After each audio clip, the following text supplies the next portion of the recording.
Vous écoutez Tech Café, votre rendez-vous sur l'actualité des nouvelles technologies. Nous sommes le 4 juillet 2023 et c'est l'épisode 329.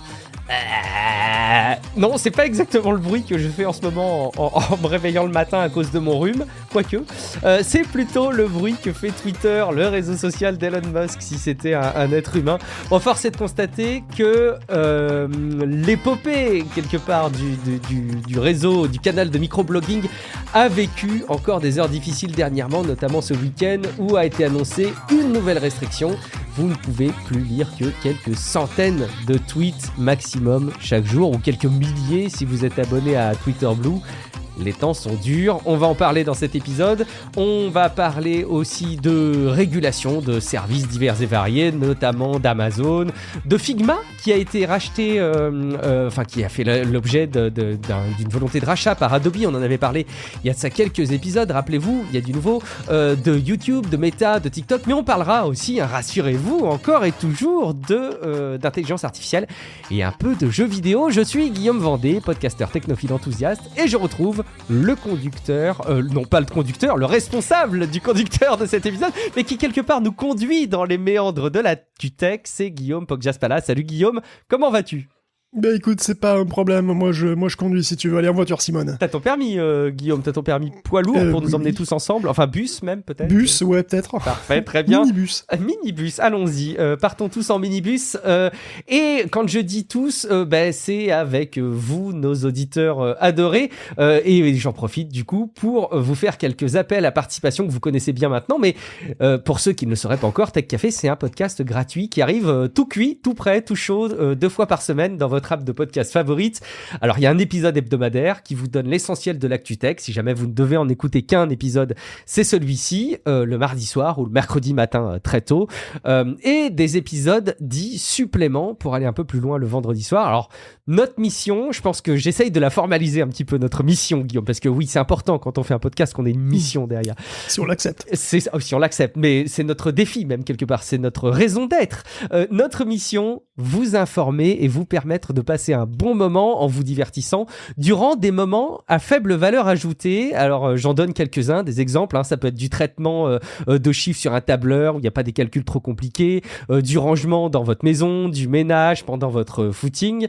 Et du coup, si vous trouvez qu'on remplit assez bien notre mission, vous pouvez contribuer à la hauteur de quelques euros. Concrètement, vous choisissez même le montant qui vous est compté pour chaque épisode hebdomadaire, comme celui donc que vous écoutez présentement, c'est un épisode hebdomadaire, pour nous aider à pérenniser notre travail. Et en échange, vous profitez d'un flux perso et privé qui vous permet d'écouter les épisodes sans la pub. Vous recevez en plus les épisodes suppléments quelques jours avant tout le monde, et vous profitez même d'un chapitrage hyper détaillé pour accéder ou revenir même sur des passages qui vous intéressent le plus.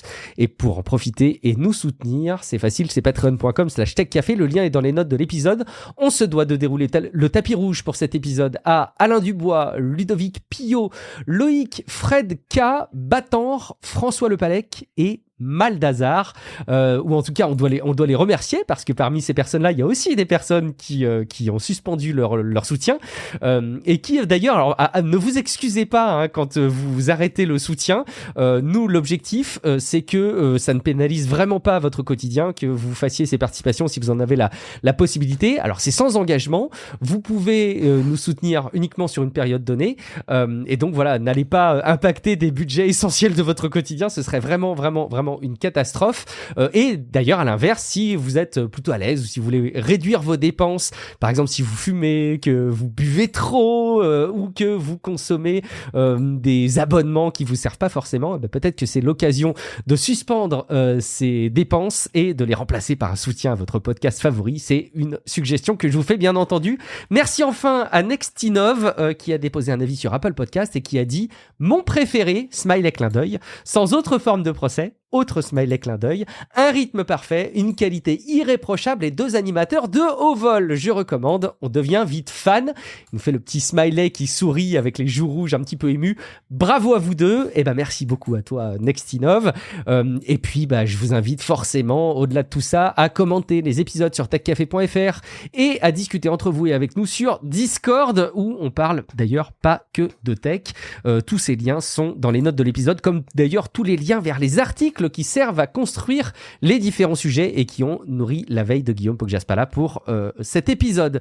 On va d'ailleurs enchaîner, Guillaume, avant d'attaquer le cœur des news, avec un commentaire de Carole qui est... Alors, c'est toujours agréable de voir les mêmes noms, les mêmes pseudos qui reviennent au fil des épisodes. Ça veut dire que c'est les personnes qui nous écoutent de manière assidue et qui continuent à être fidèles. Là, c'est Carole, Guillaume, qui nous a interpellés. Oui, elle nous a laissé un commentaire en ce qui concerne les nouvelles cabines d'essayage, par IA générative, dont on avait parlé dans un supplément. C'est Google qui veut utiliser une sorte de Stable Diffusion pour générer des photos de vous avec un vêtement donné. Donc vous envoyez une photo de vous, et ensuite la promesse c'est qu'en sortie, un rendu photoréaliste de vous avec le petit OHM adapté, mais adapté à la morphologie, avec les plis, les fronces, les manches trop longues et les bras boudinés. Enfin, en tout cas, c'est ce qu'on espère, parce que quand tu essayes un vêtement, c'est pour regarder, tu vois, les problèmes, ce qui va pas, sinon ça sert à quoi. Donc la promesse, c'est le réalisme. Franchement, je sais pas vraiment à quelle fiabilité m'attendre là-dessus, mais bon, bref. Carole nous a rappelé fort justement que c'est une vieille idée. Elle nous indique d'ailleurs Fittle, qui est une start-up française qui en 2014 promettait exactement la même chose. Honnêtement, j'en ai aucun souvenir. Ah non, donc merci Carole. Plus, ouais.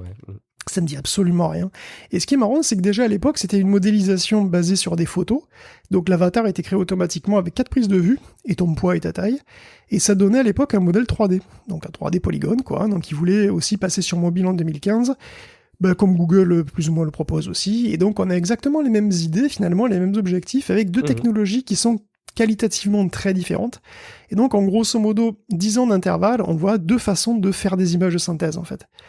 L'un avec un rendu 3D, je dirais traditionnel, et puis aujourd'hui avec des IA génératives. Et donc, en soi, c'est même une jolie mise en perspective, je trouve. Ouais, c'est sympa, c'est hyper intéressant de savoir que nos auditeurs nous écoutent précisément sur tout ce qu'on relaie et puis arrivent à remettre en perspective. Alors n'hésitez pas d'ailleurs, si vous pensez qu'on dit des bêtises ou qu'il y a des liens à faire avec des éléments importants, franchement c'est hyper important d'avoir vos retours, donc n'hésitez pas.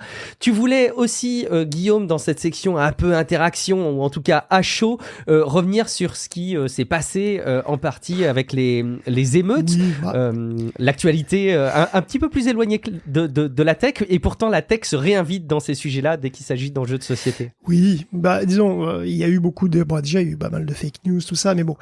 disons qu'entre l'épisode précédent et celui-ci, il s'est passé pas mal de choses dans les rues, des émeutes qui ont laissé pas mal de traces, y compris pas loin de chez moi, donc inutile de revenir en détail dessus.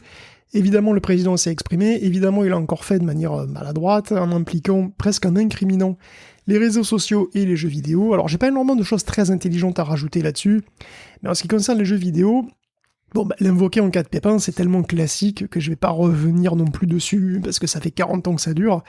En 99, lors de la tuerie de Columbine, on l'a fait. Au début des années 80, quand les jeux Ultima étaient accusés de faire la promotion du satanisme, c'était déjà ça.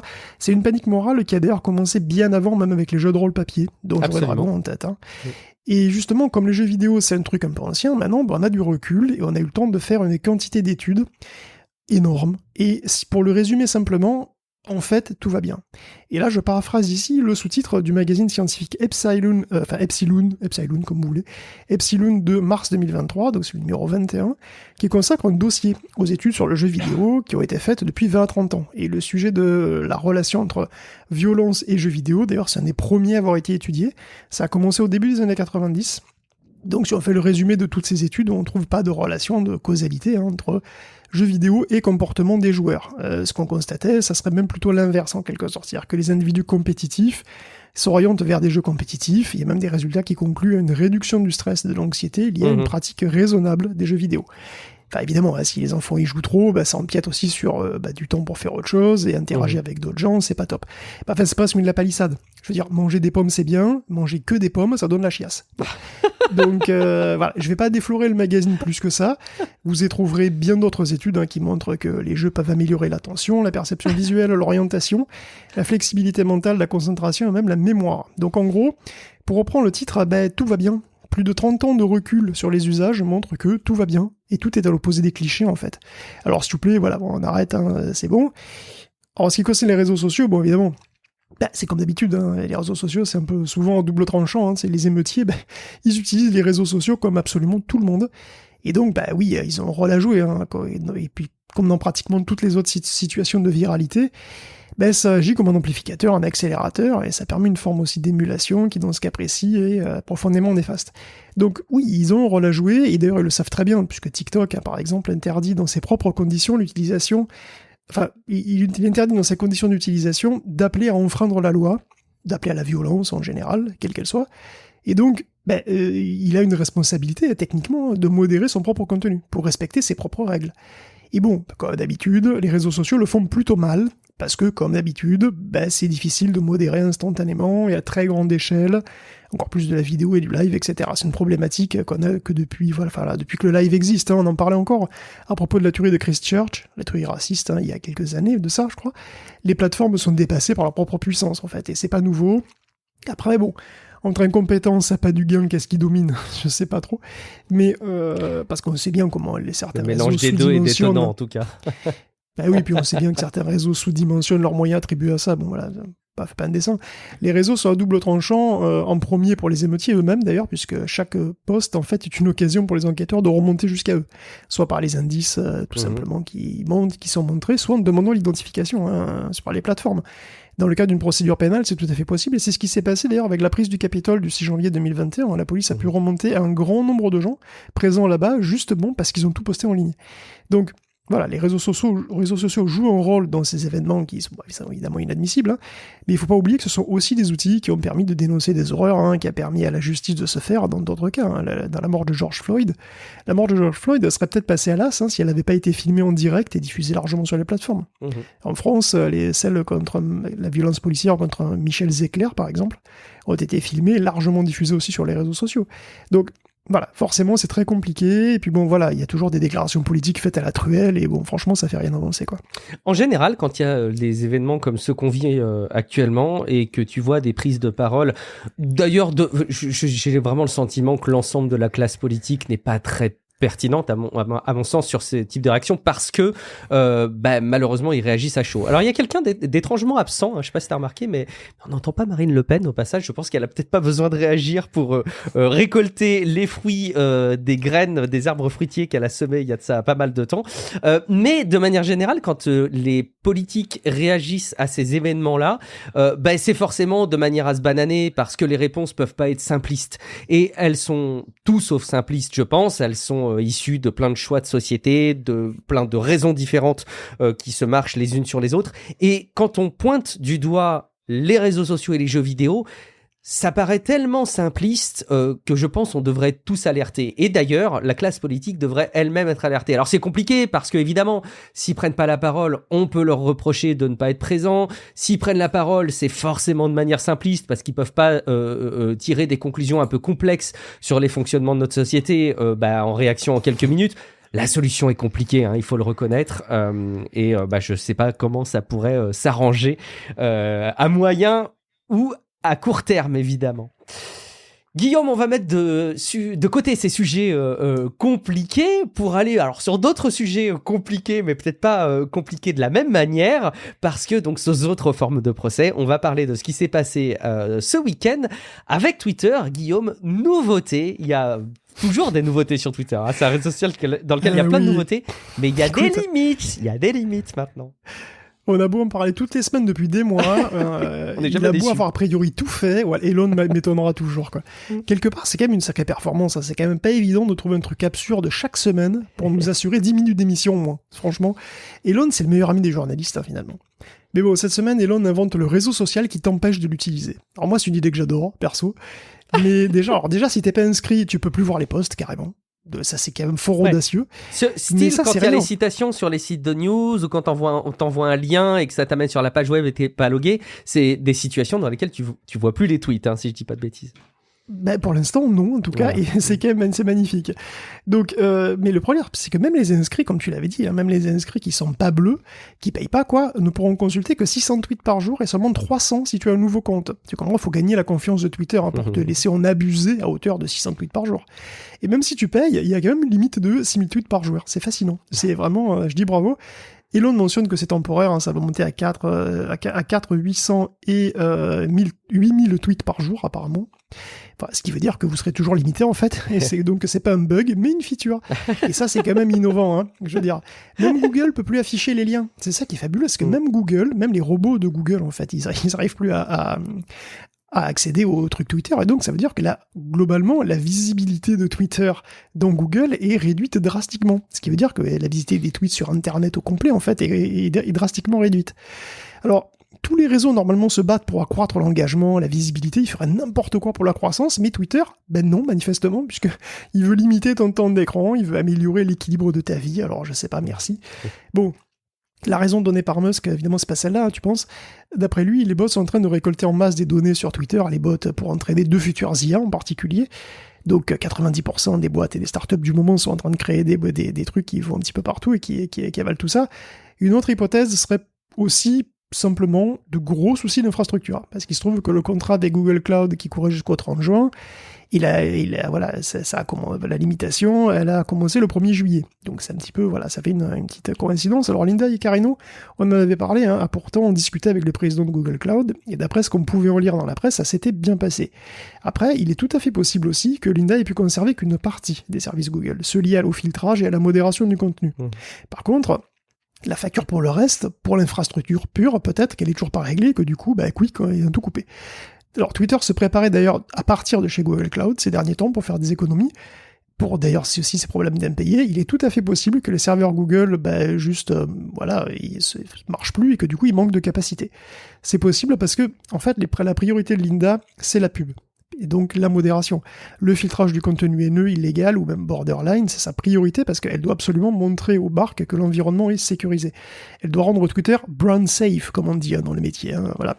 C'est-à-dire sécurisé pour les marques. Non, pas bankable, crédible quoi. Enfin, fiable. Oui, c'est ça. C'est-à-dire, en fait, les marques elles veulent tout simplement pas être associées à des contenus qui sont pas très catholiques. Je les comprends. C'est le prérequis à sa vision de Twitter 2.0. Hein, c'est un immense Times Square virtuel. Donc, manifestement, tu sais, Times Square comme à New York, quoi. C'est-à-dire avec des panneaux de pub, de vidéos partout et des logos en néon qui clignotent de tous les côtés. Je pense que c'est ça, la vision de Linda Yaccarino. Ça sera plein de couleurs, ça sera trop beau. Et elle le dit, elle veut absolument forcer sur la publicité vidéo. Et bon, pour permettre à ce rêve merveilleux de se réaliser, évidemment, Linda doit attirer les annonceurs, hein, les gros annonceurs. Elle est prête à aller parler en personne à chacun. Alors, pour en mettre des pubs vidéo de partout, du ciblage de qualité premium, dans un futur proche aussi de la pub générative, comme on va en trouver sur Facebook, avec des images et des slogans qui seront générés, donc créés à la volée, et donc personnalisés pour un groupe, voire même pour un individu particulier. Mais bon, avant ça, il faut faire le ménage. Donc, dans le contenu, a priori, bon, pas dans les utilisateurs normalement, parce que les utilisateurs là ils sont un petit peu perturbés par les choix de ces derniers jours, et on a vu un départ en masse vers Blue Sky et Mastodon, parce qu'apparemment le mammouth fédéré a vu plus de 26 000 nouveaux comptes arriver après le 1er juillet, et Blue Sky a aussi vu arriver tellement de monde que pour l'instant, il n'arrive pas à gérer avec sa modeste infrastructure, et donc il a dû arrêter d'accueillir les nouveaux venus. Un comble, je pense que ça doit bosser H24, pour essayer de trouver comment encaisser le trafic, parce que ce serait quand même dommage de ne pas profiter de cette aubaine. Ouais, tu mentionnes ce contrat avec Google Cloud. Alors c'est des suppositions, hein, et c'est pas tout très clair parce que il y a aussi eu des infos. Alors c'est un relais de Tom Warren et puis avec un lien vers Bloomberg qu'on pourrait vous repréciser, qui montrait que a priori les paiements de Google Cloud par Twitter auraient repris dès le 21 juin. Donc ça c'était suspendu, mais c'est quand même pas très clair les motivations qui amèneraient à limiter les tweets. Ça peut être aussi un manque d'infrastructure, mais pas forcément lié à Google Cloud. Bref, on n'en sait rien, mais la tendance, elle n'est pas hyper réjouissante. Alors forcément, quand on voit les perspectives de Twitter qui sont pas forcément réjouissantes, bon déjà, rejoignez-nous, en tout cas, suivez-moi sur Mastodon, je serais ravi de vous y retrouver. Mais au-delà de ça, forcément, on commence à se dire qui va pouvoir prendre la place de Twitter, parce que la nature et les réseaux sociaux, Internet et les services ont horreur du vide, et on a un besoin, Guillaume, on a besoin frénétiquement de faire défiler des contenus textes. Il serait peut-être question, au moment où on enregistre, on est le 4 juillet, qu'il y ait une annonce de Meta qui présenterait Threads le 6 juillet, qui serait un Twitter-like ou un mastodon-like qui se baserait sur les comptes Instagram. Ils ont, et c'est indéniable, un coup à jouer. Et peut-être aussi que c'est un terrain d'affrontement sur lequel on va retrouver Mark Zuckerberg et Elon Musk. Mais avant ce terrain d'affrontement, Guillaume, on se doit de relayer le côté un peu pipeau, les sulfureux de l'actu de ces derniers jours. C'est leur combat, Guillaume. Quand est-ce qu'ils te mettent sur la gueule, les deux, là? Moi, je veux voir du sang, enfin. Mais je sais pas, je suis désespéré. J'ai toujours pas de nouvelles officielles sur la date du combat Musk-Zuckerberg, mais il y a des nouvelles délires quand même sur le sujet, puisque papa et maman Musk ont donné leur avis. C'est magnifique. Donc, Elon Musk pense que son fiston a tout à y perdre. Voilà, s'il gagne, on dira que c'est une grosse brute, au sens propre, parce qu'il est quand même grand et costaud, il fait 80 kilos. Et s'il perd, évidemment, c'est le perdant, quoi. Donc, non. Il a raison, en fait, je trouve. Enfin bon. Complètement.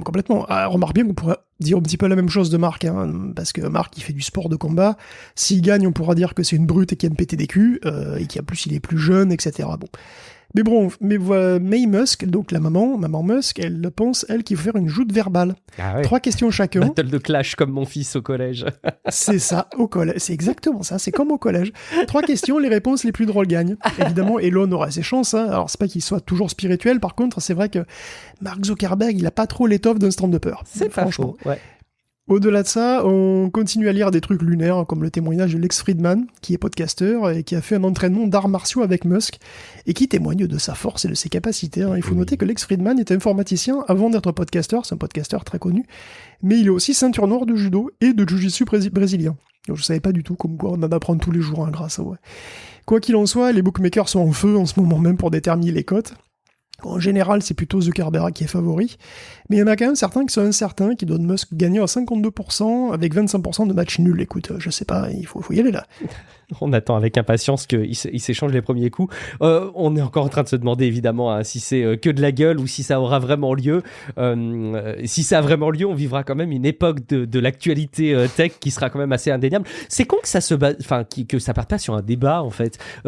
Bêtement, avec un truc un peu cadré, un peu sympa, avec peut-être même d'autres prises de parole, d'avoir un échange entre les deux sur un sujet en particulier lié au monde de la tech, ça pourrait ne pas être inintéressant. Je suis pas sûr qu'on apprendrait des trucs très très profonds sur la tech et sur les enjeux des réseaux sociaux, mais peut-être que ça pourrait être intéressant. Il y aura peut-être plus à en retirer. Écoute. En attendant, un autre combat, c'est pas encore celui d'Elon Musk et de Mark Zuckerberg, ça va être celui de la FTC qui voudrait se retrousser les manches et affronter à point nu les faux avis sur les services en ligne, Guillaume. Ouais, en ce moment, la FTC, elle est très occupée, donc déjà, il y a les auditions pour l'acquisition Activision Blizzard King par Microsoft. Et là, enfin, elle va sévir contre les courtiers, les vendeurs en avis, en recommandations de tout genre. C'est à peu près partout où on peut laisser des avis, que ce soit sur Amazon, sur Google Maps, sur Yelp, sur tout ce que vous voulez. Tous ces sites sont pollués par des quantités vertigineuses de faux avis qui sont achetés en gros sur d'autres sites par des vendeurs qui en font le commerce directement. Donc, pipoter des avis... Alors évidemment, il y a plein de manières de le faire. En profitant du système déjà, par exemple, The Bountiful Company avait exploité le fait que tu peux fusionner des pages pour des variantes du même produit, donc un t-shirt en plusieurs couleurs par exemple, les avis sont partagés, pour techniquement donc plusieurs produits, même si c'est à peu près les mêmes. Et donc ils ont été malins, ils ont fusionné des produits qui avaient rien à voir, des produits avec des avis dégueulasses, qui pouvaient bénéficier des bons avis de produits qui sont totalement différents, mais mis sur la même page. Bon, la FTC les a condamnés à $600 000 d'amende en avril. Une autre grande technique qui est vraiment sympa, je trouve, tu vends des produits, et tu crées un autre site ailleurs, exprès pour tester tes produits et les recommander, dire qu'ils sont super. Bien sûr, tu dis pas que c'est toi qui fais derrière le site qui recommande les propres produits.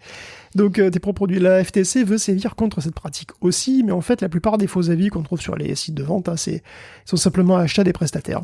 Que ce soit ton application sur un App Store, tu fais une application, j'en ai moi-même fait l'expérience, on te propose des packs d'avis comme ça que tu peux acheter pour pas cher, ou pour un produit Amazon ou un resto sur Google Maps, tout est possible. Pour quelques dizaines ou centaines de dollars, tu peux avoir des dizaines ou des centaines d'avis positifs, soit des trucs ultra basiques, genre ouais c'est un super produit merci, ou plus détaillés avec des photos, ça dépend du tarif en fait. Donc couper la source des faux avis, ça serait super, d'autant que les IA génératifs vont rendre la chose encore moins chère à produire, donc les prix risquent bien de baisser, ça pourrait encore accroître la prolifération. Mais la FTC prépare un gros coup, encore plus gros que ça, et qui est certainement une forme de consécration pour Lina Khan, la présidente, qui est une critique du modèle Amazon depuis très longtemps, de très longue date, depuis qu'elle est à la fac en fait. La FTC va attaquer donc Amazon en antitrust sur la manière dont elle traite ses vendeurs tiers, en les obligeant, entre guillemets, à utiliser leur propre service logistique. Alors techniquement, c'est pas une obligation d'utiliser les services logistiques d'Amazon, mais tout l'enjeu, c'est de montrer que de fait, si. En gros, si tu n'utilises pas les services d'Amazon, t'es tellement désavantagé en termes de visibilité et de prestations que t'as très peu de chances de vendre tes produits. Des dark patterns, quoi, quelque part. Enfin, oui, je sais pas, parce qu'en contrepartie, si tu recours au service d'Amazon, alors oui, t'as une chance de vendre, mais tu dois lui donner 50% de tes revenus. Ça a même augmenté parce que c'était 40% il y a 5 ans. Et donc du coup, soit tu vends pas, soit tu fais ce pile je gagne à face super. Tu prends 50. Voilà, c'est exactement ça. Ce qui fait que ça rappelle un poil les pratiques mafieuses quand même. Donc 50% parce qu'il y a 15% de commission sur la vente, 15% sur la pub et la promo, et 20 à 35% pour la logistique Amazon. Et voilà. Donc la FTC est en train d'amasser des preuves que les vendeurs qui n'utilisent pas ce pack sont donc significativement désavantagés par rapport à ceux qui acceptent la protection d'Amazon. Et donc si elle gagne, la FTC pourrait aller jusqu'à demander une restructuration de la compagnie. Donc Amazon pourrait avoir à se séparer par exemple de sa division logistique. Donc les conséquences de ce procès sont potentiellement énormes, cataclysmiques même pour Amazon. Alors c'est pas fait, et Amazon de toute façon ne manquera pas de faire appel et d'utiliser tous les recours possibles si jamais ils sont condamnés. Mais bon, c'est même pas encore fait, mais c'est quand même un gros morceau qui s'en vient. On continue avec de la régulation et de la surveillance des mouvements des sociétés privées de la tech par le régulateur. Et là, en l'occurrence, c'est le régulateur britannique qui se prononcerait en défaveur du rachat par Adobe de Figma. Figma, c'est un service en ligne de design, de conception graphique qui est très prisé, qui a été très très à la mode. Et Adobe a probablement vu avec ce service un concurrent qui commençait à prendre un petit peu trop de poids et qui peut-être avait trop de potentiel. Hop, dans l'escarcelle, on rachète, on en avait parlé il y a quelques épisodes, mais d'autres veillent au grain, Guillaume. Ouais, c'est encore les Anglais ils sont chauds en ce moment. Alors Jiffy, ils ont pas voulu, Activision Blizzard, ils ont pas voulu, et là, le rachat de Figma par Adobe, ils sont pas chauds. Alors j'avoue que je suis un peu surpris de la réaction, puisqu'on parle de ce rachat depuis septembre dernier quand même. Donc c'est une grosse acquisition, c'est vrai, c'est 20 milliards de dollars quand même, pour acheter... une des plus, si ce n'est peut-être la plus grosse plateforme graphique vectorial cloud, je pense la plus populaire, une des plus populaires. Alors le souci est toujours le même, c'est que ça nuise à la concurrence puisque Figma et Adobe ne seront plus en compétition. Alors l'argument d'Adobe, c'était qu'il n'a jamais été un compétiteur de Figma, malgré Adobe XD ou Sketch. Ouais. Voilà, c'est l'idée parce que Adobe forcément, XD déjà. C'est normal qu'ils disent ça. Donc depuis l'acquisition, d'ailleurs, les investissements sur XD ont énormément baissé, et Adobe avait, avant l'annonce du rachat, dépensé pas mal d'argent dans le développement de nouvelles fonctions qui ont été annulées par la suite. En tout cas, c'est ce qu'a trouvé la CMA, et ça lui plaît pas du tout, parce que ça indiquerait quand même qu'Adobe avait pour projet de concurrencer Figma, et qu'en fait, il a décidé de le racheter à la place, quoi. Et au final, c'est une perte nette pour la libre concurrence et le marché, et donc vraisemblablement les consommateurs en bout de chaîne qui auront moins d'options, puisqu'ils en auront plus qu'une, essentiellement. Donc voilà, c'est l'idée.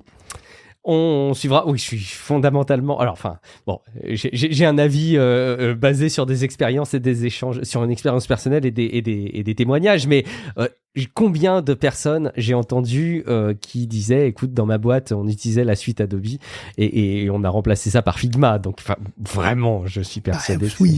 On va pas se mentir.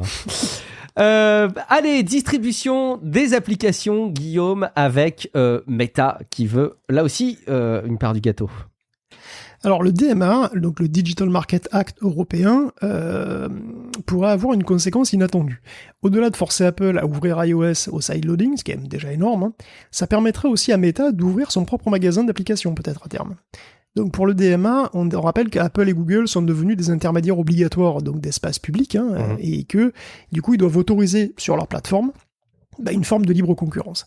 Donc ils doivent accepter les magasins tiers et autoriser d'autres moyens de paiement que les leurs.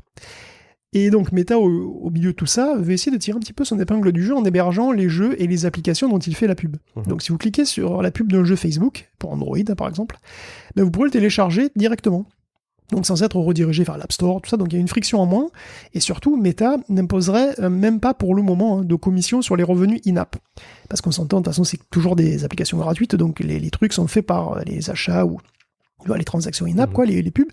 Et donc ça, c'est quand même très alléchant, parce que pour un développeur, par rapport aux 30% habituels, c'est quand même pas mal. Évidemment, c'est un début, donc pour le moment, ça concernera même qu'Android, alors que finalement, iOS sera aussi forcé d'autoriser ce genre de truc en Europe aussi, au minimum.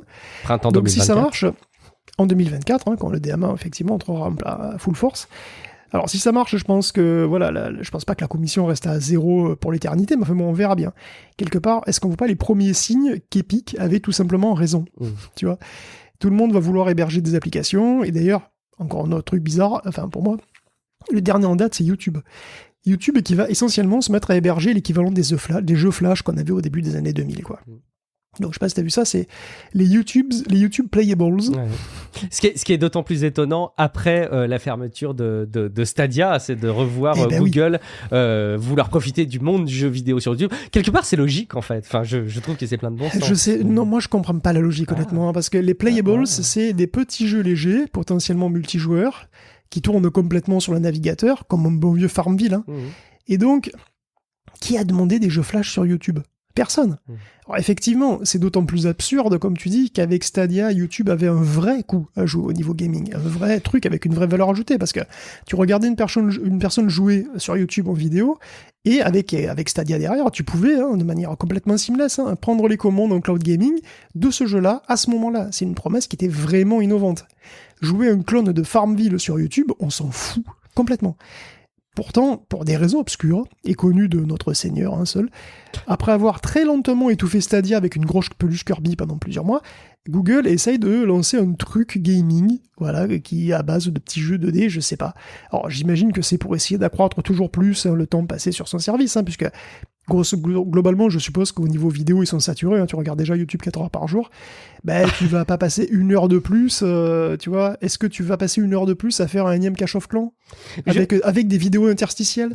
Alors moi, non, mais peut-être que c'est leur espoir. Des vidéos interstitielles si tu n'as pas YouTube Premium. Mais moi, je suis pas très client, je vais pas te mentir. Déjà, je trouve que j'ai pas assez de temps à consacrer à du vrai jeu comme j'aimerais en profiter.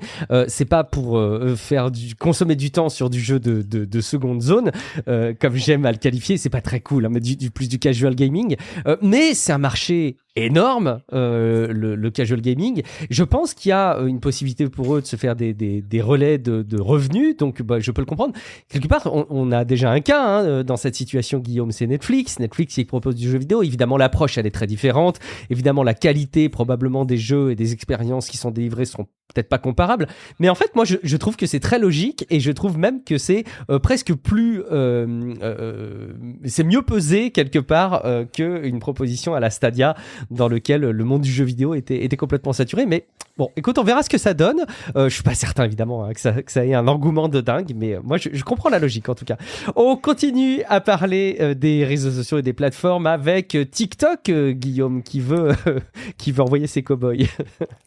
Ben ouais, quand les plateformes font pas des pubs, elles veulent carrément te vendre des trucs directement. Bon, alors il y a déjà TikTok, j'ai vu ça aussi passer, il veut devenir encore un magasin en ligne. Mais alors c'est marrant parce que TikTok veut devenir un magasin en ligne, donc il veut créer un nouvel onglet e-commerce avec un TikTok Shop.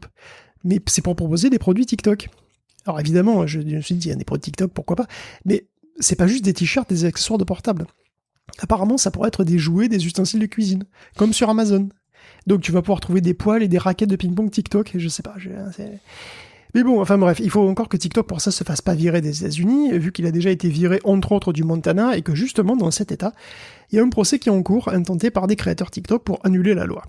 Bon, la stratégie globale, c'est eux qui, ils sont privés de leur liberté d'expression, comme d'habitude, et apparemment, ils ont les services d'un expert du domaine, et du coup, ça a même des chances de gagner en plus. Mais bon, ça va être trop long et cher, et si tu regardes les TikTokers en question, ils sont pas tous, loin de là, des superstars qui gagnent des millions chaque mois. Alors comment se finance-t-il la procédure ? C'est TikTok qui paye derrière, bien sûr. Et c'est pas la première fois qu'ils financent des utilisateurs pour défendre ses intérêts TikTok. En 2020, quand Trump avait interdit l'appli, ils avaient fait pareil. C'est une interdiction qui a été levée plus tard par Joe Biden. Mais ce qui est pas très sport, c'est qu'ils l'ont pas dit. Voilà. En fait, ça a été poucavé par un des plaignants qui a été interrogé là-dessus, et puis après, ils ont bien été obligés de confirmer. Et en 2020, ça a été pareil. Ils l'ont caché autant que possible. Voilà. Qu'est-ce que c'est ces petites cachotteries ? C'est pas bien, ça. C'est pas bien. Mais bon, on verra bien si TikTok, effectivement, pourra revenir chez les cow-boys. Après, s'ils se font virer au niveau fédéral, par contre, on verra. J'ai du mal à comprendre l'histoire de la boutique pour TikTok, parce qu'il y a déjà des boutiques sur TikTok, et je crois même savoir qu'il y a toute une partie des utilisateurs TikTok, j'avais des retours, des témoignages qui achètent beaucoup. D'après ce que j'ai compris, tout à fait, mais là, d'après ce que j'ai compris, c'est vraiment comme Amazon, quoi. D'accord. C'est que TikTok veut devenir une sorte de magasin en plus. Ok. D'accord. Donc pas une expérience au sein de son réseau social, mais vraiment une plateforme de vente à part entière. C'est ça que tu veux dire? J'ai l'impression. Ok, intéressant. Et en plus, je suis sûr que s'ils le font, ça va marcher. Mais bon, on va terminer cette rubrique que tu avais intitulée réseautage avec un dernier message pour mentionner un appel à quelque part s'opposer à des mouvements de régulateurs dans le domaine de l'intelligence artificielle, Guillaume. Oui, cette semaine, 150 grands patrons européens ont signé une lettre ouverte contre la réglementation sur l'IA que le Parlement européen se prépare à entériner. A priori bientôt, hein, ça fait 2 ans qu'elle cuit quand même. Et donc ces boîtes, quelles sont-elles? Bon, on a Renault, c'est des gros trucs, on a Renault, Airbus, Siemens et Heineken. Bon, ok, why not Heineken? Je sais pas. Heineken veut faire des bières génératives, je sais pas. Des bières entièrement créées par l'IA. Ça, c'est pas mal, ça, quand même. Ça va être, hein, c'est peut-être un scoop, ça. Mais bon, voilà, bref, ils disent, je cite, selon notre évaluation, le projet de législation mettra en péril la compétitivité et la souveraineté technologique de l'Europe sans relever, efficacement les défis auxquels nous sommes et nous serons confrontés. Ou encore, les entreprises qui développent et mettent en œuvre les systèmes seraient confrontées à des coûts de mise en conformité et à des risques de responsabilité disproportionnés. Et d'ailleurs, la question, par ailleurs, c'est vrai que la question demeure aussi un petit peu pour les modèles open source. Hein. Qu'est-ce que ça va demander pour les universités ou les organisations qui voudraient en entraîner? Est-ce que ça restera possible? Bon, qui sera considéré comme quelque chose à risque? Bon, c'est parce qu'il y a plusieurs catégories d'IA. Ça, d'après eux, bon, c'est vrai qu'il reste des inquiétudes, il y a encore des trucs flous. Au niveau des déterminations techniques en particulier, encore des trucs flous. Mais bon, on note quand même que la lettre, elle se montre assez classique, hein, parce que c'est des arguments que toutes les grosses boîtes invoquent à la moindre tentative de régulation quand même. Hein. Et d'ailleurs, toujours dans l'article du Financial Times, si on en croit Dragos Tudorache, un membre du Parlement européen, les signataires de la lettre n'auraient pas tous lu le contenu de la loi et n'auraient guère de propositions constructives, hormis de laisser faire l'industrie pour se réguler elle-même. Bon, après c'est un sujet compliqué. Alors tu parles, c'est un sujet compliqué. Le AI Act, il y a déjà eu 1000 amendements dessus. C'est un des trucs les plus négociés et débattus qu'ils aient jamais vu passer au Parlement. Parce que bon, ils ont commencé il y a 2 ans, déjà ils n'étaient pas tous d'accord. À l'époque, ça a commencé pour virer pour vraiment être sûr qu'on n'ait jamais de score social, pour virer la reconnaissance faciale et ce genre de trucs. Et puis après, il y a eu les IA génératifs qui sont arrivés, donc du coup, ça a rebattu complètement les cartes. Ça va tellement vite qu'ils n'ont même pas le temps de pondre un dispositif réglementaire sans l'adapter. Mais c'est l'innovation qui va très très vite. Hein. C'est exactement ça. Donc il faut effectivement trouver un équilibre entre business friendly et public friendly, quoi. Mais bon, de toute façon, quoi qu'il soit décidé, ça va forcément être un peu plus chiant qu'avant pour le business, hein. Faut pas rêver. Mais bon, faire des IA qui respectent au mieux les droits, qui sont plus transparentes, et interdire les modèles intrusifs et manipulatoires, ça paraît quand même raisonnable. Et d'ailleurs, il y a une vraie demande du public pour ça, enfin de la société publique, hein, je veux dire. Et pour la compétitivité, il faut voir aussi que les US vont finir par voter leur propre loi. Bon, ils sont en train d'y réfléchir. Des réglementations là-dessus sont inévitables à peu près partout. Et finalement, que l'Europe montre la voie, ce serait pas mal. Parce que bon, je voudrais pas être désagréable, mais bon, il faut avouer que là, l'avant-garde technologique, alors je dis ça parce que je cite en fait, parce que pour l'instant, c'est pas trop nous. Parce qu'ils disent dans la lettre que la loi va nous empêcher d'être à cette avant-garde technologique. Mais enfin, là, on est un petit peu loin de l'avant-garde et c'est pas la faute des réglementations parce que pour l'instant, il y en a pas. Alors tu vois, on parle à longueur d'épisode de OpenAI, Microsoft, Meta, Google, Salesforce, hein, même Mosaic ML, Runway, Amazon. Mais il n'y a pas beaucoup de noms européens, mis à part Stability et AI, tu vois. Donc, nous aussi, quand même, il faudrait qu'on fasse des beaux modèles, hein, c'est sûr. Après, tant qu'à faire des IA, hein, si elles peuvent être plus éthiques et transparentes que celles qui existent déjà, ce serait pas mal aussi. Je me fais l'avocat du diable de certaines voix à ce sujet, hein, mais il y a des opinions qui vont contre ces propositions législatives parce qu'elles encadrent un peu trop l'innovation telle qu'elle est présentée par les entreprises, plus que les usages. Et bon, moi, j'avoue que j'ai beaucoup de mal à savoir exactement ce qu'il y a dedans, mais comme tu le dis, le truc évolue tellement et a tellement fait l'objet d'amendements que je suis pas sûr que ce soit lisible pour beaucoup de monde. Il faudrait limite qu'on se retrousse les manches, Guillaume, et qu'on fasse des épisodes dédiés. Mais est-ce qu'on en a envie? C'est ça, il faudra faire un épisode dédié parce que pour le coup, c'est vraiment compliqué. En plus, ça a changé il y a très peu de temps avec après l'intervention d'OpenAI en plus. Tu sais, Sam Altman avait menacé de se barrer et tout. Ils ont fait une forme de lobbying. Hein. Ils ont d'ailleurs obtenu que les modèles fondationnels, que leur modèle fondationnel en particulier, et sans doute d'autres ne soient plus considérés comme des technos à risque, par exemple, alors que c'était pas évident au début. Hein. Donc ça aussi, ça a changé, et ça a, je sais pas, 3 semaines. Hein, donc Si vous avez envie de nous aider à avancer dans un éclairage de ce sujet-là, vraiment avec un volet réglementaire, quelque part, législatif, ce serait pas inintéressant. On aura du mal, je pense, à le faire dans le cadre des épisodes Tech Café, et encore plus les Tech Café hebdo. Ça, un petit appel à l'aide, peut-être. Allez, je change de rubrique. Guillaume, comme tu nous l'as proposé dans le conducteur, mais cet enchaînement est diablement bien pensé, dis donc, puisqu'on parle de encadrement des usages de l'intelligence artificielle en Europe, et justement on va parler d'intelligence artificielle, mais c'est plus en Europe cette fois-ci qu'on commence avec qui est l'endroit géographique sur Terre avec lequel on va commencer cette rubrique, mais avec l'Afrique. Guillaume, un succès modéré de la part de l'intelligence artificielle sur la modération en Afrique, en particulier sur certaines langues. On parlait de modération sur les réseaux sociaux tout à l'heure, là, en fin d'introduction, et c'est vrai qu'une des pistes pour modérer plus efficacement et plus vite aussi, c'est d'automatiser par des algorithmes toujours plus sophistiqués, donc par des IA, on va dire, qui évidemment a un rôle à jouer, après, au moins dans le pré-tri oui. de ce qu'il faut contrôler. Voilà, c'est ça. Et donc elle est utilisée massivement par Facebook, par exemple. Déjà en 2021, Zuckerberg a annoncé que 95% du contenu haineux était identifié convenablement par ses algos. TikTok fait la même chose avec les posts et les commentaires toxiques, bien sûr. Où ils ont chacun leur propre modèle Google, évidemment, aussi ses propres modèles, etc. Alors, c'est quand même très difficile en pratique, de base, parce que voilà, t'as quand même une échelle massive, que ce soit Facebook ou TikTok, évidemment, et aussi parce que la plateforme est mondiale, et donc tu dois travailler avec une multitude de langues différentes, et parfois avec des langues qui sont relativement peu parlées. Alors Meta a sorti des modèles multilingues depuis un petit moment, ils les utilisent pour la modération, et ils ont toujours eu des problèmes avec les langues à faible ressource. Donc les langues à faible ressource, c'est pas forcément des langues qui sont forcément très très peu parlées, mais c'est des langues qui ont une présence en ligne, qui ont une présence simplement digitale très faible, surtout en comparaison évidemment de l'anglais, de l'espagnol ou même du français. Donc cette problématique, Meta a parié, pour contrer cette problématique, Meta a parié sur l'apprentissage croisé.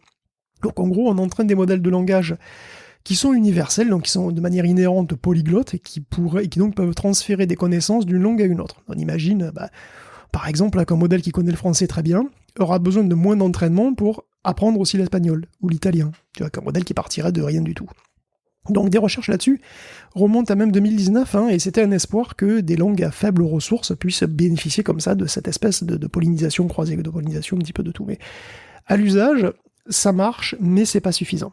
Parce qu'en fait, c'est devenu évident assez vite, même si un modèle comprend le sens, donc il a effectivement appris des trucs, il comprend pas forcément les doubles sens, ou les triples sens. L'exemple donné dans l'article de Rest of World, c'est par exemple le mot colombe en basque. Apparemment, colombe en basque, c'est ousso, ou ouzo, je sais pas. Si on a des auditeurs basques qui peuvent nous le confirmer, voilà, c'est chouette. Ousso, je pense. Et voilà, donc effectivement, ça veut dire colombe, pas de problème, donc l'IA peut l'apprendre facilement, mais c'est aussi un mot d'argot qui désigne un homme efféminé. Et ça, par contre, si tu rencontres pas ça dans le contexte assez souvent, c'est mort. L'IA qui ne va pas capter ça, l'allusion va la laisser passer. Et plus dramatique, les IA de Facebook ont manifestement beaucoup de mal avec les subtilités de pas mal de langues africaines. Et en particulier, ça s'est vu dans le Tigré. Donc ça s'est vu donc avec le Tigrinya, qui est la langue parlée dans le Tigré, donc c'est dans le nord de l'Éthiopie. C'est une province qui compte quand même 7 millions d'habitants, 7 millions de personnes, mais la présence numérique du Tigrinya, elle est très réduite. Donc en 2021, il y a un Tigréen qui s'est fait assassiner devant chez lui et son fils a attaqué Facebook parce que Facebook a laissé des menaces de mort contre son père sur sa plateforme pendant des semaines et des semaines. Plus généralement, d'ailleurs, ils ont une modération très très modérée en langue éthiopienne, on va dire, et la région sort d'une guerre civile. Donc c'est quand même hyper tendu comme ambiance et ça peut rapidement déraper, donc la modération, ça peut vite devenir une vraie question de vie ou de mort. Donc ça rappelle aussi un petit peu les problèmes de Facebook au Sri Lanka et au Myanmar d'ailleurs.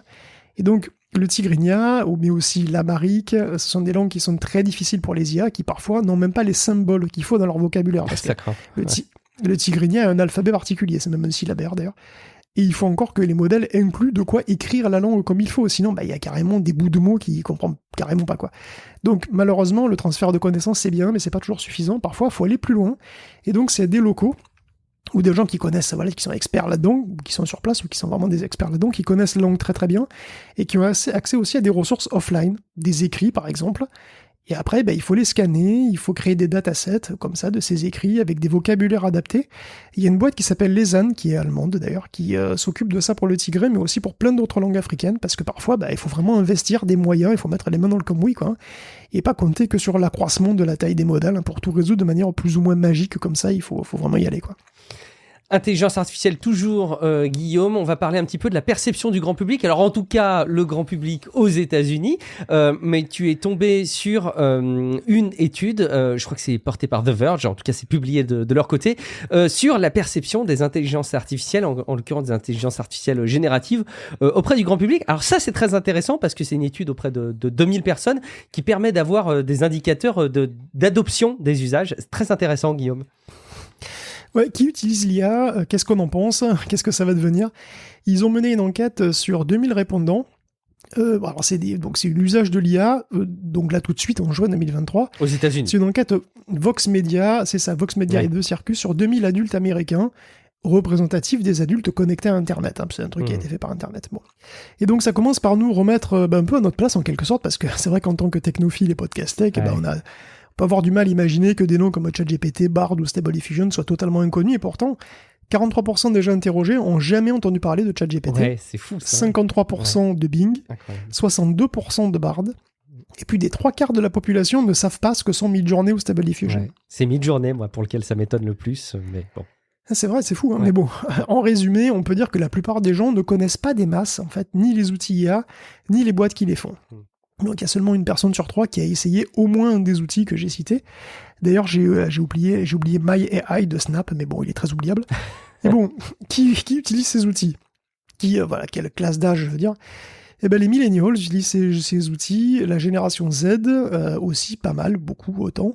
La génération X très peu, et les boomers encore moins. Donc nous sommes des exceptions, mon cher Guillaume. Absolument. Nous le savions, nous sommes exceptionnels, pour le meilleur et pour le pire, sans doute. Et à la question, laquelle de ces technologies va avoir un gros impact sur la société, ben, l'IA arrive en tête avec 74% des avis. Bien ensuite, la voiture électrique, 69%. La VR à 60%, j'en suis d'ailleurs un peu surpris, je dois l'avouer. Et à 52% la réalité augmentée et 34% pour les NFT. Et d'ailleurs, je suis aussi surpris que ce soit aussi élevé. C'est exactement ce que j'allais dire. D'ailleurs. Bon. C'est encore l'influence de ce qui s'est passé l'année dernière. Les gens ont encore un petit peu du mal à tourner la page. Je suis sûr que ce pourcentage-là, il était 2 fois plus élevé il y a un an. Effectivement, je trouve ça très étonnant que les véhicules électriques soient devant, par exemple, la réalité augmentée ou la VR. Bon, bref. Ok. Bah, c'est peut-être plus proche aussi, mais bon. Ouais. Écoute, à quoi servent les IA quand elles sont utilisées, à part ceux qui les utilisent? Alors, pour répondre à des questions, dans la majorité des cas, 68%, à faire du brainstorming, on trouve aussi pour écrire des histoires, 29%, ou des emails, ou des posts de blog, à 19%. Donc en gros, un bon tiers les utilise pour ce qui est graphique, faire de la photo, des graphismes, du design pour l'instant.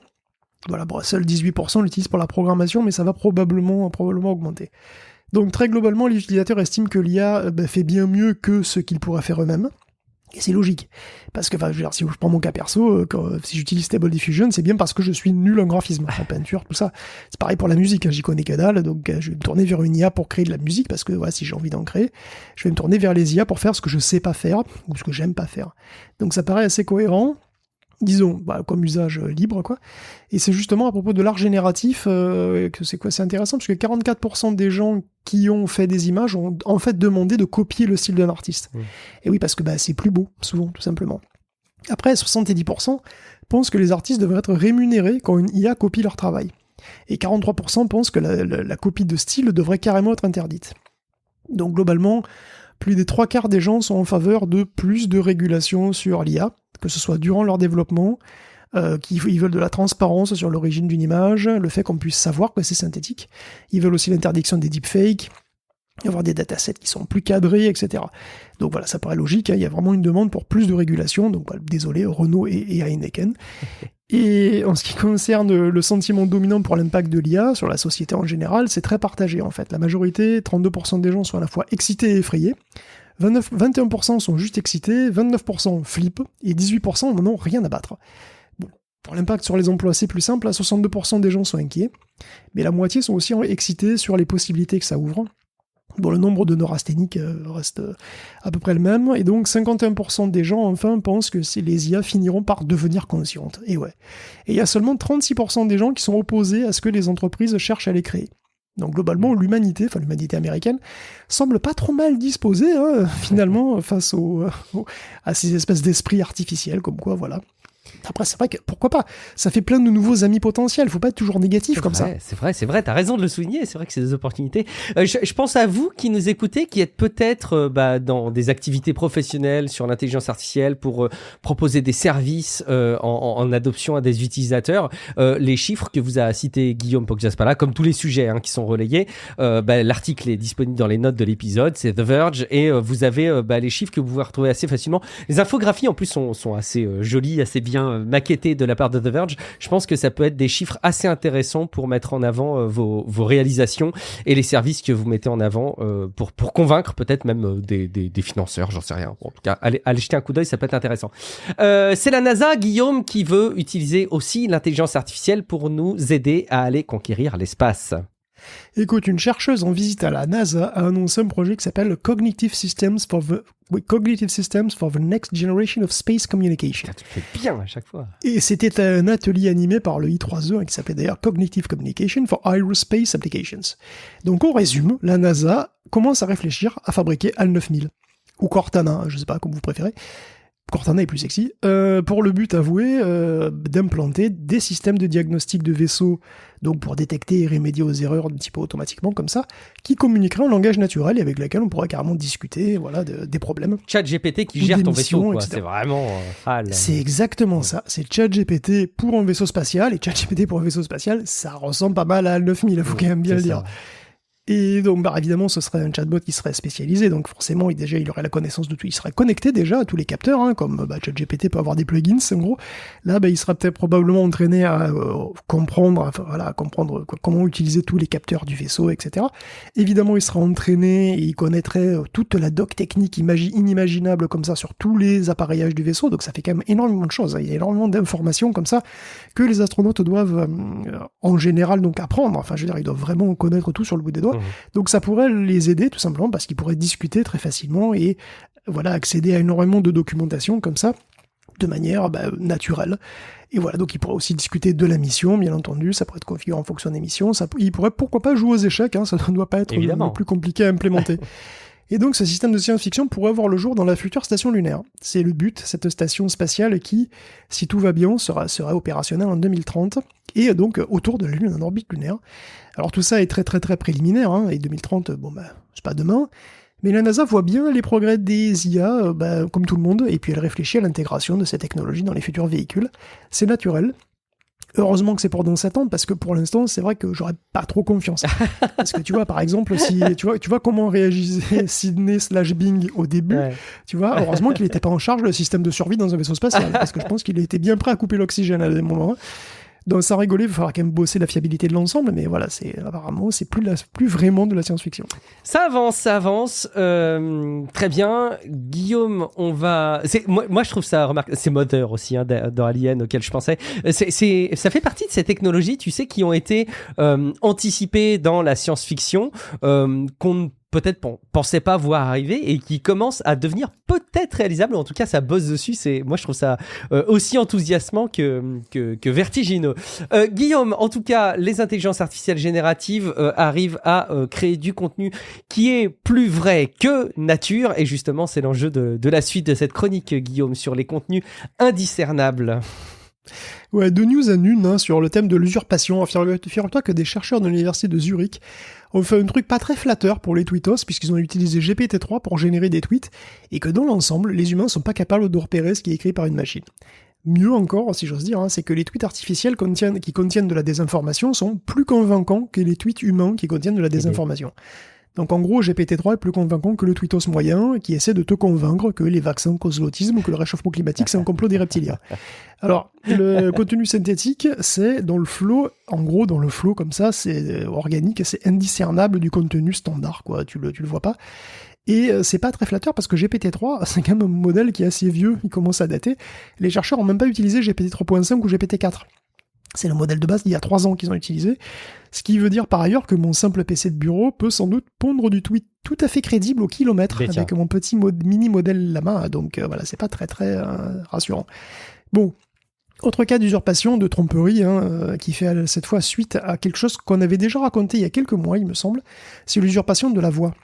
Donc, je sais pas si vous vous souvenez, à l'époque, je racontais que des brigands, voilà, des malfrats, des bandits, des loufias, utilisaient des deepfakes audio pour se faire passer pour ton patron, en tout cas pour quelqu'un de gradé dans une boîte, ou bien pour un client, hein, pour forcer des gens à transférer du pognon. Bon, ça marchait déjà. On avait aussi dit qu'à l'oreille, une voix pouvait paraître tout à fait humaine, et même voilà, ressembler très fort à celle d'un humain qu'on connaît. Mais quand on faisait une analyse plus fine du signal, on reconnaissait assez facilement que c'était une voix artificielle. En particulier, si on essayait de reconstruire la forme du pharynx en fait qu'il a émis, en fait, pour une voix artificielle, c'est une sorte de tube. C'était assez marrant à voir. Mais bon, donc il y a des systèmes de reconnaissance audio qui sont assez sophistiqués et qui se laissent pas prendre un bête deepfake. Le problème, c'est que les deepfakes sont de moins en moins bêtes. Il fallait s'y attendre, hein. Mais là encore, ça a été assez rapide. Des chercheurs canadiens ont analysé ces fameuses caractéristiques, hein, qui fait que le signal audio est une vraie voix, des caractéristiques qui viennent donc de l'anatomie du truc qui émet le son, donc le pharynx, je crois. Ils ont donc enregistré ces caractéristiques humaines et ils les ont appliquées à un deepfake par-dessus pour lui retirer son aspect synthétique. Alors concrètement, à faire, c'est compliqué quand même. Hein. Ils ont analysé la voix de 107 locuteurs pour repérer ce qui est fondamentalement humain dans la voix. Et puis après, ils ont fait plusieurs candidats de deepfake modifiés, retravaillés. Et puis, ils ont obtenu 72% de réussite quand ils ont essayé d'utiliser leur copie de voix retravaillée avec un système d'authentification automatique. Sur certains systèmes, on va dire, qui étaient moins regardants, c'est même 99%. Donc, il y a des systèmes plus sécurisés, d'autres moins sécurisés, ça reste un peu aléatoire, un peu compliqué. Mais on peut aussi, effectivement, donc on peut commencer à faire des deepfakes qui ont des caractéristiques de voix humaines, et donc on peut commencer à cloner de manière crédible des voix, et voilà, c'est des voix qui trompent aussi bien des humains que des machines. Impressionnant ou effrayant, vous le prendrez comme vous voulez, vous nous ferez vos retours dans les commentaires sur techcafé.fr, sur Discord ou sur les réseaux sociaux. On va terminer cette rubrique intelligence artificielle, Guillaume, avec OpenAI qui voudrait aller un petit peu plus loin dans la diversification de ses services, au point même de concurrencer des services dont l'appropriation phare est celle de son meilleur compagnon de route, à savoir Microsoft. Donc OpenAI qui voudrait lancer un concurrent de Copilot, donc pour aider au développement, à la saisie de code informatique, Guillaume. Non, pas tout à fait. Pas ça, pardon. Mais c'est un copilot, mais c'est un copilot pour Office en fait. C'est parce qu'il s'appelle tous les deux copilot. Sur le développement, aussi. Pardon. Ok, autant pour moi. Il s'appelle tout copilot, que ce soit pour le code dans GitHub. C'est vrai. Que ce soit je me suis pas mis à la page, mais c'est assez récent. Finalement, c'est durant la dernière conférence. Exactement. Je me suis pas mis à la page. Désolé, je l'ai pas intégré dans mon cerveau. Microsoft c'est vrai que Microsoft et OpenAI, on sait pas trop. C'est un peu Rachel et Santana dans Glee, tu vois, ou Buzz et Woody dans Toy Story, tu vois. C'est les meilleurs ennemis, ils sont inséparables, mes rivaux, partenaires, mes concurrents, tu vois, un vrai couple star, quoi. Mais bon, voilà, donc GPT-4 est dans Bing, Bing est dans ChatGPT, GPT est dans Copilot, et maintenant, ChatGPT veut faire un assistant à ton bureau, comme le Copilot de Microsoft qui sera intégré à la suite Office, par exemple. Et c'est le projet de Sam Altman, il l'aurait présenté à des investisseurs. Donc c'est une sorte de super assistant pour le boulot, hein. Et puis l'idée, c'est vraiment pareil, quoi. C'est faire des résumés de documents, écrire des mails à ta place, des rapports. Donc, évidemment, connaître les documents sur lesquels tu travailles, et il peut même écrire avec ton style. Donc il peut concrètement se faire passer pour toi, en fait. Et ça commence à vendre du rêve. Je veux dire, il faut aller au bout de cette idée. Hein. Envoyer son avatar IA au boulot à sa place, et voilà, ça c'est l'avenir, c'est bien. Mais oui, c'est une rumeur, on n'en sait pas plus, mais c'est vrai que c'est crédible. OpenAI se vit absolument pas comme un labo de recherche Microsoft, en fait. Hein. On a plutôt l'impression qu'elle veut devenir le nouveau Microsoft. Absolument, ouais. Je me suis déjà exprimé sur cette relation extrêmement ambivalente entre OpenAI et Microsoft. Effectivement, il y a une forme de symbiose, tu sais, un petit peu comme ces situations où elle décrit les champignons qui vivent avec leur hôte, etc., et que les deux ont besoin l'un de l'autre pour avancer, etc. En tout cas, OpenAI est sur la bonne voie, puisqu'elle vient quand même de se prendre un procès à 3 milliards de dollars sur le dos, potentiellement, avec ce procès qui les attaque sur la vie privée, tu sais, sur du dataset et sur ChatGPT. Écoute, on verra bien. Ça marche. Merci beaucoup, Guillaume. Relation particulière. On verra comment ça avance. On voit qu'ils sont prêts à affronter la guerre juridique comme leurs grands frères, comme Microsoft. On mettra ça en actualité quand on aura de nouvelles infos. Et pour ça, il faut s'abonner à Tech Café pour avoir les futurs épisodes. Vous aurez toutes les infos au fur et à mesure où elles sortent. Mais en attendant, on se doit de faire une pause pour commencer à conclure cet épisode. Mais la conclure en beauté, on ne peut pas ne pas parler un petit peu de jeux vidéo, Guillaume, avec déjà Unity. Oui, on l'avait annoncé, il me semble, mais le moteur de jeu Unity lance plein d'outils IA très puissants, et ils en ont en partie révélé quelques-uns cette semaine, et il y a Muse et Sentis. J'aime beaucoup ton jeu de mots dans les notes de l'épisode, moi qui vais à un concert dans quelques jours, pardon. Ah bah oui, j'imagine. C'est spécial dédicace. Donc Muse permet de créer plein de choses avec des prompts, donc même des projets entiers, par exemple. Hein. Tu peux créer un squelette de projet pour un tower defense. Tu peux aussi générer des textures pour divers usages, comme des sprites en 2D ou des objets 3D. Tu peux aussi les retoucher avec des outils qui rappellent un petit peu les Magic Tools d'Adobe, ou voilà, Lean Painting de Stable Diffusion, quoi. Tu prends une maison, tu peux effacer son toit pour faire un toit dans un autre style, etc. Donc on peut poser aussi des questions en langage naturel sur la doc Unity, comment faire tel truc, et tu peux aussi te servir du logiciel comme une sorte d'assistant en langage naturel. Donc par exemple, tu peux demander une animation directement. Tu vois, l'exemple qu'il donne, c'est un saut périlleux arrière, donc tu as un perso en 3D, et tu veux lui faire un saut périlleux arrière, tu lui dis, et le personnage en 3D s'anime automatiquement. Et d'ailleurs, ça me fait penser à un autre modèle qui s'appelle Motion GPT. Alors c'est une sorte de traducteur, Motion GPT, voilà, ça traduit des trucs, mais au lieu de traduire de l'allemand en, je sais pas, en hollandais, ça traduit de l'anglais en mouvement, en données de mouvement. Donc tu lui demandes en texte brut de te montrer un mouvement, enfin des mouvements de karaté, et il le fait. Alors la sortie, c'est donc une suite de données de mouvement qui est appliquée directement à un mannequin 3D, et donc le mannequin 3D s'anime selon ce que tu demandes. Et ça peut être très compliqué, parce que tu peux combiner des choses. Par exemple, tu peux lui dire de marcher en demi-cercle sur la pointe des pieds. Pas de souci. Donc ce genre d'outil génératif, évidemment, ce genre d'outil génératif, voilà, c'est pareil donc que ce que propose Muse, hein, c'est une révolution vraiment en devenir pour le jeu vidéo. Ça peut économiser des millions de dollars en motion capture. Ça va permettre aux petits studios d'avoir des animations pro de manière gratuite ou quasi gratuite. C'est pas forcément d'ailleurs ce qui sera utilisé par Muse, Motion GPT, mais voilà, ça m'y fait penser vraiment. Et ça fait partie de tous ces outils qui vont transformer la création de jeux très bientôt. On peut aussi penser à CSM. CSM, ça veut dire Common Sense Machine, et ça permet de créer des objets 3D à partir de photos ou d'images 2D. Et la qualité qui est atteinte est vraiment bluffante. Je pense que c'est exploitable déjà d'ailleurs pour un jeu.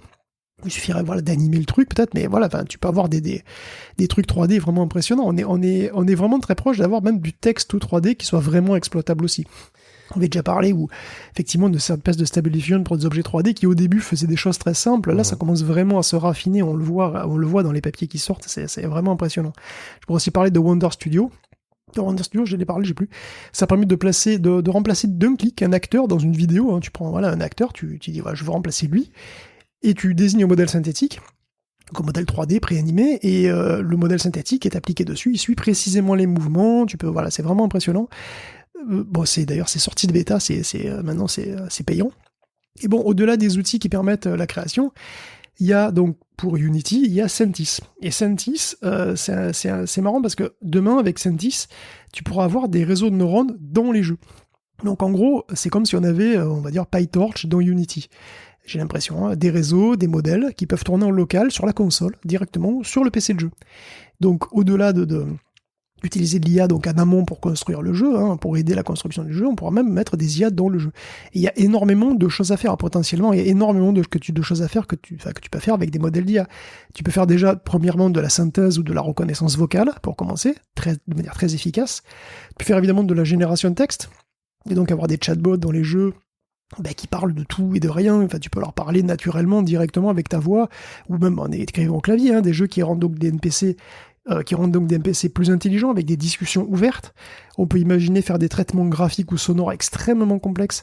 Donc on peut imaginer par exemple transformer une scène 3D très simple en rendu photoréaliste en utilisant donc des images génératives, de la diffusion, en image to image par exemple. On peut aussi imaginer afficher des nerfs. Les nerfs, grosso modo, c'est des photos volumétriques, c'est des photos en 3D. Qui pourraient, et honnêtement, pour l'instant, c'est très très lourd, mais ça pourrait, dans un futur relativement proche, devenir de nouveaux décors pour les jeux vidéo, les nerfs. Donc on peut encore générer de manière procédurale aussi des fragments de niveau, des fragments d'histoire, là encore la génération de texte par exemple, de musique, etc. Donc la démo de Sentis sur le site de Unity, finalement, elle est relativement classique parce que c'est un NPC, alors un NPC qui est une tronche d'extraterrestre, et qui parle, et à qui on parle directement, et qui répond comme dans une discussion ouverte, comme un chat GPT, mais avec une tronche de machin qui sort de Mass Effect. C'est un petit peu ce qu'on avait vu avec la démo de Nvidia et Conv.ai aussi, qui propose ce genre de service de chatbot pour NPC, pareil. Il y avait une démo plus ou moins convaincante d'ailleurs, je me rappelle. Complètement, c'était très peu convaincant parce qu'effectivement, c'était très court, les trucs étaient très stéréotypés. Là, c'est assez court aussi, mais c'est un peu plus rigolo. Il y a plus d'humour. On demande à l'extraterrestre quelle coupe de cheveux il aimerait avoir, et il répond. C'est assez marrant. Et bon, ce qui semble s'annoncer, c'est que l'IA va devenir une technologie comme les autres, en fait, et qu'elle sera exploitée par les jeux vidéo, pareil qu'une autre technologie.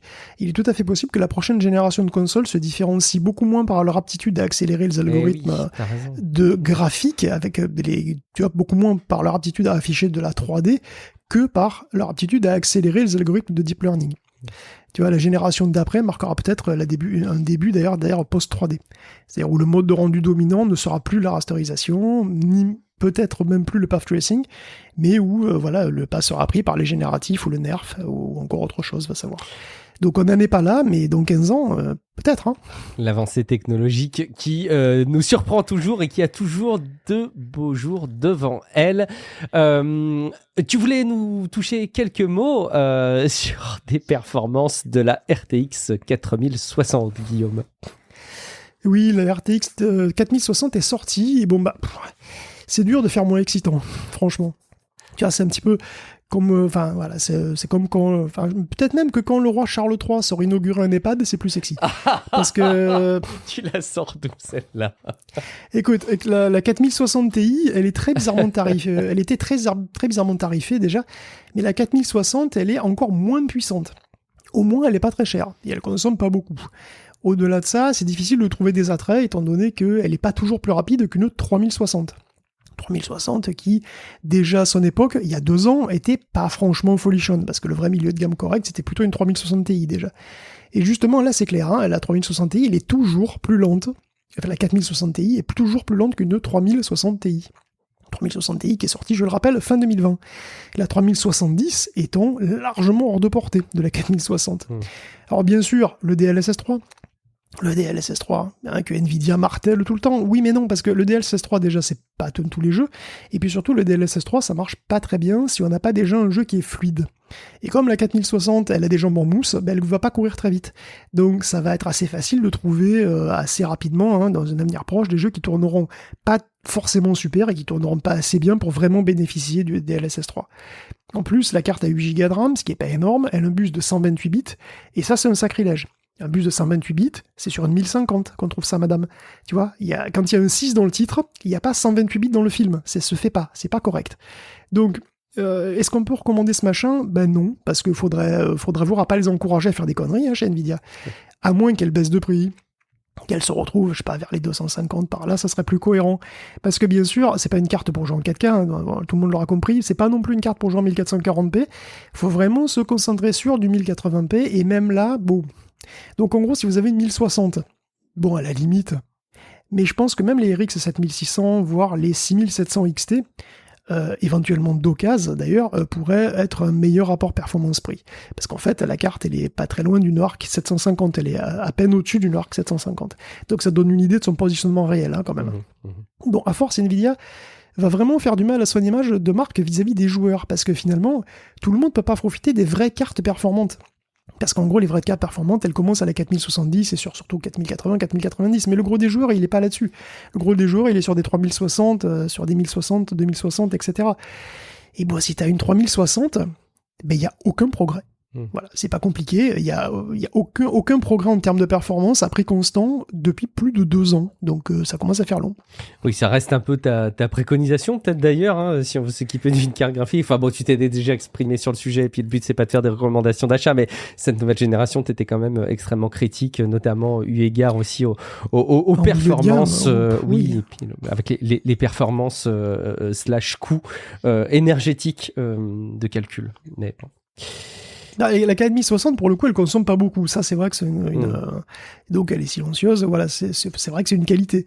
Après, bon, clairement, si t'as une 2060 ou une 3060... Ouais. Merci. Allez, des petites infos maintenant sur les budgets consacrés aux jeux phares, les jeux vidéo phares, les AAA, comme on dit. Oui, bah oui, encore des nouvelles croustillantes issues des auditions de la FTC pour le rachat d'Activision, machin. Bon... Et là, la réalité dépasse la fiction, puisque les documents qui sont présentés et qui sortent dans la presse, en général, ils sont confidentiels. Ils sont en grande partie caviardés.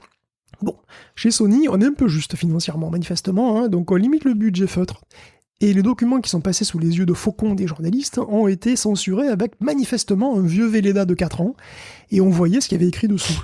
C'est quand même magnifique. Donc c'est comme ça qu'on apprend des trucs qu'on n'est pas censé savoir, comme le prix d'une exclusivité AAA chez Sony, et c'est cher. C'est atrocement cher même, puisque Horizon Forbidden West a coûté 212 millions de dollars, 300 employés pendant 5 ans.